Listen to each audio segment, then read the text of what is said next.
এটা অংশগ্রহণমূলক নির্বাচন হয় নাই। এটা আমি বলতে পারি।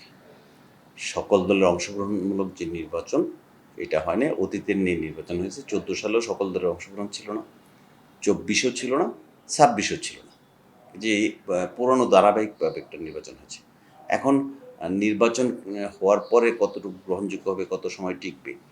বাংলাদেশের সবচেয়ে অনিশ্চয়তার যে নির্বাচনগুলো, সেই নির্বাচনগুলো 5 বছর টিকছে। 14 সালে কেউ বলে নাই যে ভোটবিহীন একতরফা সরকার গঠন হয়ে গেল বিনা ভোটে, সেই সরকার 5 বছর টিকবে, কিন্তু সেই সরকার 5 বছর টিকেছিল।